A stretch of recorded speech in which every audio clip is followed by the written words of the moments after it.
Hello बच्चों, मैं हूं आपका केमिस्ट्री टीचर नेक्स्ट्रा। और जो हमारी मूल कॉन्सेप्ट की सीरीज चल रही थी उसमें मैं आपके लिए कुछ दो तीन कॉन्सेप्ट बेस्ड क्वेश्चन लेके आया हूं। मीडियम लेवल क्वेश्चन है, एक इजी भी क्वेश्चन है। आइए इसको देखते हैं। सबसे पहला है एवरेज मोलर मास पे। मूल कॉन्सेप्ट में अब आपसे कह रहा है when a sample of hydrogen fluoride is cooled to 303 kelvin, most of the molecules undergo dimerization. इसका क्या मतलब है कि हाइड्रोजन फ्लोराइड के दो मॉलिक्यूल्स ने एक यूनिट बना लिया और इस यूनिट को हम क्या बोलते हैं? डायमर। ठीक है। अब आपसे कह रहा है if the vapour density of such a sample is 18। का मतलब अगर जो सैंपल है, अब देखो इस सैंपल में मान लो x परसेंट मोल परसेंट ये है, तो 100 माइनस एक्स परसेंट डायमर होगा। और सैंपल का एवरेज मोलर मास कितना है? ये दे रखा है वेपर डेंसिटी 18, तो मोलर मास एवरेज हो जाएगा 36। अब आप जानते हो HF का मोलर वेट कितना है? 20 ग्राम पर मोल। ठीक है। और HF2 का मोलर वेट कितना है? 40 ग्राम पर मोल। और आप जानते हो M एवरेज हम कैसे निकालते हैं?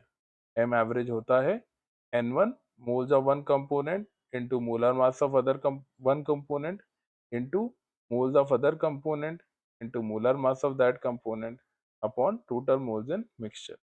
तो आप यहाँ पर देख सकते हो कि M एवरेज है 36, N1 6x into 20 plus 40 into 100 minus x upon 100।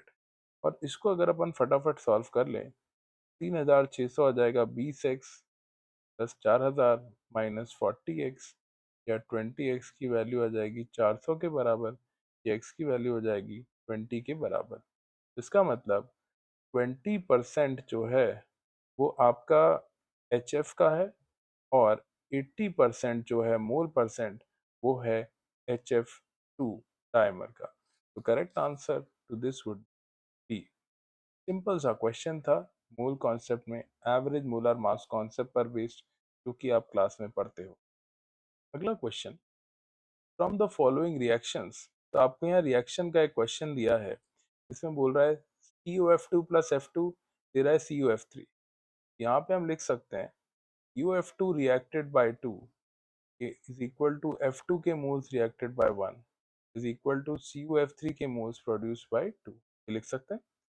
अब ये CuF3 यहाँ रिएक्ट कर रहा है और इससे बन रहा है CF2N।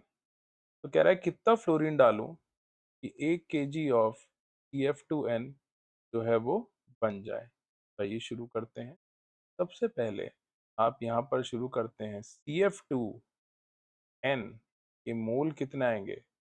ये आ जाएगा 1000 अपॉन 38 प्लस 12, तो अपॉन 50N। N की वैल्यू मुझे नहीं पता, पर इस इक्वेशन को देख के मैं लिख सकता हूँ कि CuF3 के mole produce by 4N should be equal to CF2N के प्रोड्यूस मोल्स अपॉन 1। और ये इसके मोल कितने चाहिए CuF3 के लिए सेकेंड रिएक्शन की?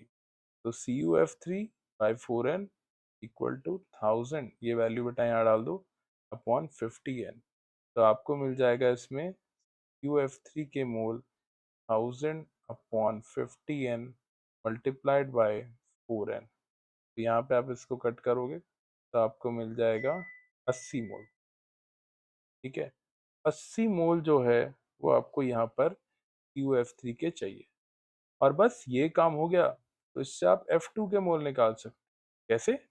रिएक्शन 1 को देखो, F2 के mole produce by 1 should be equal to CuF3 के मोल प्रोड्यूस बाय 2।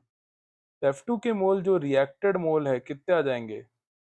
40 मोल्स। और बस 40 मोल्स आ गए तो F2 का आपको जो मास मिल जाएगा, मोल्स इनटू मोलर मास, या 380 1420 kg, है ना। तो इसमें आपको जो फाइनली मिल गया है, आपका जो मास आ जाएगा वो आ जाएगा आई थिंक 1520 kg आ जाएगा। ठीक है। तो ये आपका हो गया 1.52 kg। ये 1520 आपका ग्राम में आ गया। ठीक है। तो मुझे उम्मीद है आपको ये क्वेश्चन भी समझ में आया होगा। सिंपल क्वेश्चन है, इसमें आपने इसके मोल से CF2 के मोल दे रखे थे, उससे COF3 के मोल निकाले। अच्छी बात यह है कि n कट गया, और n कट गया तो आप ऊपर से F2 के मोल निकाल पा रहे हो, और F2 का आपने मास भी निकाल दिया है ना। तो चलिए आगे अपन चलते हैं, अगला जो क्वेश्चन है वो एक बार ले लेते हैं। अगला क्वेश्चन कहता है कि सैंपल ऑफ आयरन ऑक्साइड। तो मान लेते हैं हमारे पास 1 मोल सैंपल है, ठीक है, और उसमें FeO और Fe2O3 का जो मोल रेशियो है वो 2:1 है। मतलब इसके मोल होंगे 2/3 और Fe2O3 के मोल होंगे 1/3। ठीक है, तो अब अपन इसमें कर लेते हैं सबसे पहले। तो यहाँ पर FeO में आपने बोला कि हमने कुछ FeO में आग लगाई, और FeO O2 के साथ रिएक्शन करके Fe2O3 बनाता है। तो बैलेंस करोगे तो 2 FeO plus half O2 there Fe2O3, yes this is balanced. अब क्या करेंगे इसमें, मान लेते हैं कि इसके x मोल यहाँ रिएक्ट करे, तो FeO के बचे मोल हो गए 2/3 माइनस एक्स, और यहाँ इसके x मोल रिएक्ट कर रहे हैं। तो अब जब आप ये सॉल्व करोगे तो FeO reacted by 2 equal to Fe2O3 के मोल प्रोड्यूस बाय 1। मतलब अगर इसके x मोल रिएक्ट करेंगे तो Fe2O3 के जो न्यू मोल प्रोड्यूस्ड होंगे वो होंगे x/2। ठीक है, तो ये मुझे उम्मीद है यहाँ तक कर पाएंगे। अब Fe2O3 के जो मोल्स थे, पहले थे 1/3, अब कितने हो गए x/2, और FeO के मोल कितने हो गए 2/3 माइनस एक्स। और वो कह रहा है FeO अपॉन Fe2O3 का जो फाइनल रेशियो हो गया 1:2 हो गया। तो FeO हो गया 2/3 माइनस एक्स, Fe2O3 हो गया 1/3 प्लस x/2, तो 1/2।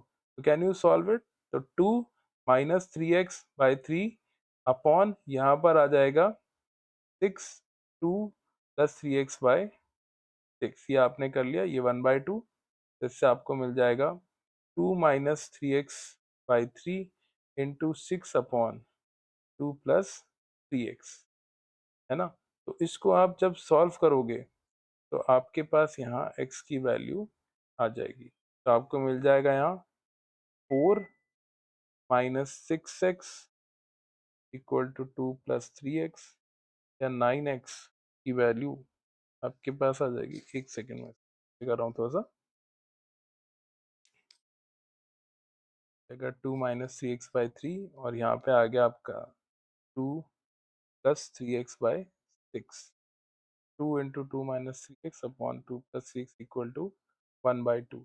तो जब आप इसको सॉल्व करेंगे तो यहाँ पर आपको मिल जाएगा वापस 4 इंटू 2 माइनस 3x, और ये किसके बराबर होना चाहिए, ये बराबर होना चाहिए प्लस 3x के। 8 minus 12x equal to 2 plus 3x, या 15x इक्वल टू 6, या x इक्वल टू 6/15, है ना, या 0.4। तो 0.4 मोल्स FeO के जो हैं वो क्या करे होंगे, रिएक्ट करे होंगे, और Fe2O3 में कन्वर्ट हुए।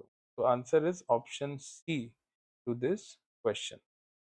तो मुझे उम्मीद है आपको ये तीनों क्वेश्चन पसंद आए होंगे। मोल कॉन्सेप्ट के सिंपल क्वेश्चंस है। मैं जल्दी और वीडियो लेके कल आपके सामने दोबारा हाजिर होऊंगा on mole concept. Till then keep rocking, bye bye.